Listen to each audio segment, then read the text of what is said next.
every time. This is not fair. Last week, you came here to these mics, and you were very critical of Joe Biden's use of the auto pen, his pardons. You said you didn't even know who he was pardoning.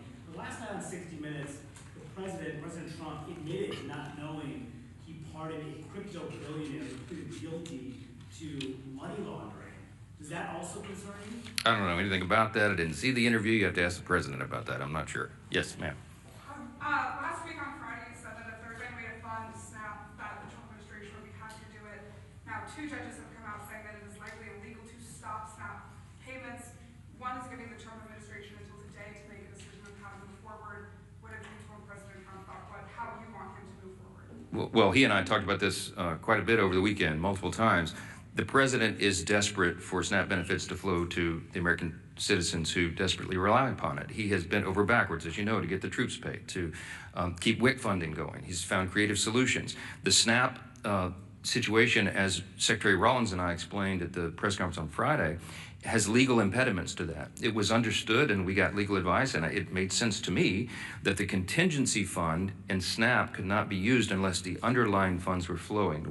As Secretary Rollins relayed to you, this is pretty commonsensical. The contingency fund is an extra, in layman's terms, it's an extra fund that is there, for example, if you have an unexpected natural occurrence like a hurricane or something, and SNAP benefits are flowing, but you have a subset of the population that needs additional benefits, then the contingency fund would go. The way we always understood it was the contingency fund could not be used legally if the underlying fund was suspended.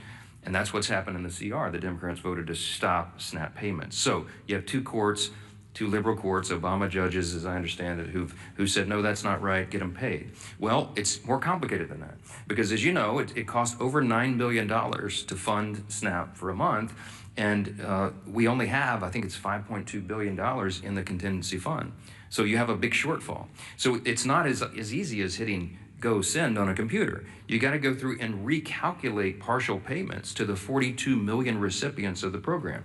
That puts a huge burden on states and on the feds to try to figure that out in short order. So what the president said logically was, okay, Your Honor, if you're saying we can do it, I'll go for that, because I want SNAP to go to the people. It's the Democrats that stopped it, not us. So tell me how to do it.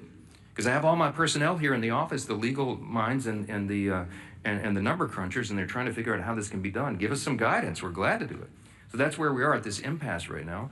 As you noted, the president's not appealing the decision. He wants SNAP to be done, but he doesn't see the mechanism to do it. So you have Treasury, you have USDA, you have the other agencies involved that are working overtime, literally around the clock over the weekend, trying to figure out how to do this. But everybody needs to know it's not the full amount, assuming they could get this done and processed. The court acknowledged that, thanks to the president for saying that they wanted to do it. Everybody's on the same page here. We just don't know how. It's unprecedented. This has never happened before. In this way. And so we're hopeful. But I would just say this, looping us back to how we began, the easiest way to get full SNAP payments to everybody who's eligible is for the Democrats to come in here and vote to reopen the government on a clean, nonpartisan CR. It's a game that's being played and real people are being hurt, and the administration gets all sorts of accolades and appreciation from us for bending over backwards trying to make sure people are not feeling the pain and that the harm is mitigated as much as possible. Yes, sir.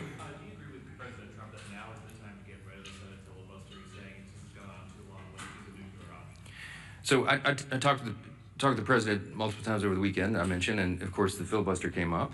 This is a Senate matter. It has nothing to do with the House. Everybody wants to know what my opinion is. I mean, my opinion is irrelevant. I understand desperate times call for desperate measures. I also understand that traditionally we've seen that as an important safeguard. I mean, I obviously shared my thoughts with the president on that. As much as I have wanted to blow up the filibuster sometime as a House member when we were not getting what we wanted done in our agenda, I hear my Senate Republican colleagues, some of the most conservative people in Congress, who say it's an important safeguard. It prevents us. It holds us back from the Democrats' worst impulses. What would the Democrats do if they had no filibuster impediment, no speed bump at all? They've already told us. They would pack the Supreme Court. You'd go from 9 to 13 or 15 or 17 or however many liberals they can pack on the court. You would have D.C. and Puerto Rico be made into states, which would give 4 additional Democrat senators there in the count and make us a permanent minority. I guess that would be their calculation. You would see massive restriction of the Second Amendment Second Amendment rights. You'd see them federalize elections so they could take over and manipulate things in the red states. I mean, there's a lot of abuses that could come. And so that's the caveat. That's what they're working through. And I speak frankly and honestly with the president, and he's very passionate about this. We're all very passionate. I think what you see in this debate we're having on our own side is a reflection of the anger that we feel, the real desperation that we feel, because we want the government to be reopened. We want to serve the American people as best we can. And any hindrance to that is something that everybody's looking at very carefully. Again, not a House issue, it's a Senate issue, and we'll see how that's resolved. Chad. Good morning. Hasn't the ship sailed on the CR? November 21st, that's 18 days. Isn't it time to do something new with this? We're very mindful of the calendar. We're very frustrated by that. It's part of the reason we're so angry about this, because they're eating up the clock, and the Democrats know how much more we have to do here this year. But we cannot do it if the government's not opened and not serving the people. And so this is a very important matter. It's something that we're giving all of our attention to. Our leaders will go and meet on the calendar right now. We watch it every day.